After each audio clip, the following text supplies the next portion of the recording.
मुझे तो बहुत खौफ, बहुत डर लग रहा है। वो अल्लाह के वली कहते हैं, सुनो ये तुम्हारी ताबीर बड़ी ही अजीब है। कहा हुजूर क्या है? का जो शेर तुम्हें दौड़ा रहा था वो शेर नहीं था। कहा हुजूर फिर वो क्या था? का वो तुम्हारी मौत थी, जो हर वक्त तुम्हें दौड़ाती रहती है और तुम भागते रहते हो। तुम्हारी ज़िंदगी के दिन कम होते रहते हैं और जैसे ही तुम्हारी ज़िंदगी के दिन कम हो जाते हैं, मलकुल मौत तुम्हारी रूह को कब्ज़ कर लेंगे। हाँ, तुम्हारी जान निकल जाएगी, तुम इस दुनिया से अलविदा कर जाओगे, इस दुनिया को छोड़ के चले जाओगे, तुम्हारा इंतकाल हो जाएगा। कहते हुजूर समझ में आ गया कि वो शेर नहीं था, वो मौत का फरिश्ता था। लेकिन मुझे ये बताएं, जिस गड्ढे के पास हम गए, जिस पेड़ के पास गए, तो जो गड्ढा था वो गड्ढा क्या था? कब वो गड्ढा नहीं था? कब फिर क्या था? कब वो कब्र थी तुम्हारी।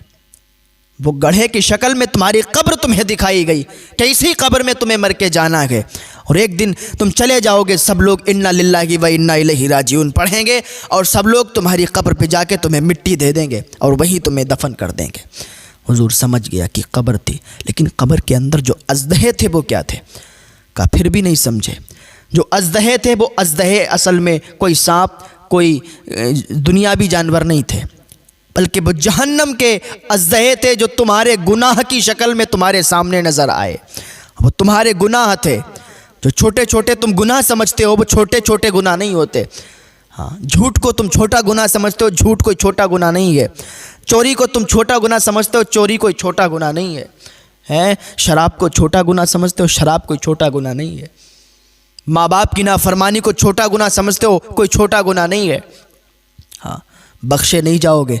माँ बाप के जो नाफरमान हैं बख्शे नहीं जाएंगे, और जिनके माँ बाप उनसे नाराज़ हैं तो आज इसी दिन अपने माँ बाप को राज़ी कर लें, क्योंकि माँ अगर जन्नत है तो बाप जन्नत का दरवाज़ा है। ना माँ नाराज़ होना चाहिए, ना बाप।